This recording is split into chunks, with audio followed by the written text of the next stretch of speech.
कुर्बानी के बाद अगर हर रात आपकी छत पर बकरे के जलने की आवाज़ आए तो क्या आप ऊपर जाने की हिम्मत करेंगे? और अगर मैं आपको बताऊं, वो बकरा ईद वाले दिन कुर्बान हो चुका था। लेकिन सबसे खौफनाक बात तब हुई जब उस लड़के ने अपनी छत पर खून के निशान देखे। और उस रात उस लड़के ने अपनी ज़िंदगी की सबसे ख़तरनाक आवाज़ सुनी। ये बात पाकिस्तान में ईद के तीसरे दिन की है। एक लड़का अपने बकरे से बहुत मोहब्बत करता था। वो उसे बचपन से पाल रहा था, अपने हाथों से खाना खिलाता, उसके साथ खेलता और उसे दोस्त कहता था। जब कुर्बानी का दिन आया तो वो लड़का मुसलसल रो रहा था।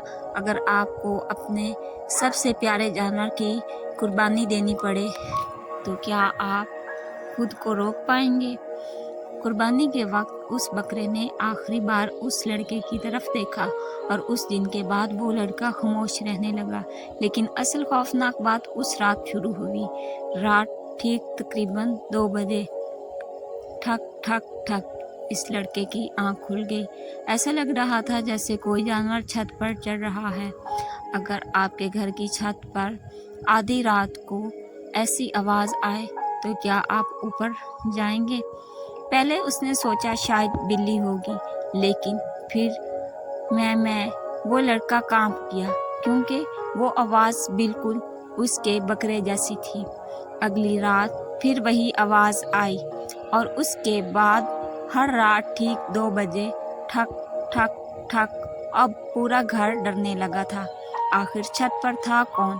फिर एक रात उस लड़के ने हिम्मत करके छत पर जाने का फैसला किया। वो आहिस्ता आहिस्ता सीढ़ियाँ चढ़ने लगा, लेकिन जैसे जैसे वो ऊपर जा रहा था आवाज़ और करीब आती जा रही थी। जैसे ही उसने छत का दरवाज़ा खोला, उसके हाथ कांपने लगे क्योंकि छत की मिट्टी पर ताज़ा बकरे के कदमों के निशान मौजूद थे और वो निशान आहिस्ता आहिस्ता उसकी तरफ आ रहे थे, लेकिन वहाँ कोई मौजूद नहीं था। अचानक उसे अपने पीछे किसी के सांस लेने की आवाज़ सुनाई दी। वो आहिस्ता आहिस्ता पीछे मुड़ा और उसकी चीख निकल गई क्योंकि अंधेरे में 2 सुर्ख आंखें चमक ऐसे लगा जैसे उसका बकरा उसके सामने खड़ा हो। वही जंजीर, वही आवाज़ और वही आंखें। अगर आप वहाँ होते तो क्या भाग जाते? लेकिन फिर अचानक वो साया आहिस्ता आहिस्ता गायब हो गया।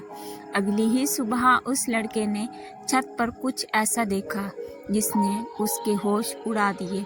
छत की मिट्टी पर खून से एक लफ्ज़ लिखा था, मुझे मत भूलो। उस रात के बाद वो लड़का हर रात छत पर खाना रखने लगा और अजीब बात ये थी, सुबह होते ही वो खाना गायब होता था। फिर एक रात उस लड़के ने छुप कर देखने का फैसला किया। रात ठीक 2 बजे ठक ठक ठक और फिर उसने अंधेरे में एक साया देखा। वो साया आहिस्ता आहिस्ता खाने के करीब आया, लेकिन जैसे ही बिजली चमकी उस लड़के की चीख निकल गई क्योंकि वो साया इंसान नहीं था। आज भी ईद के बाद रात 2 बजे उस घर की छत पर कदमों की आवाज़ आती है। और अगर आपने भी इस ईद कुर्बानी की है तो कमेंट्स में ज़रूर बताएं। वीडियो को लाइक, शेयर और चैनल को सब्सक्राइब ज़रूर करें ताकि मैं आप तक मज़ीद ऐसी इमोशनल और खौफनाक स्टोरीज़ पहुंचा सकूं।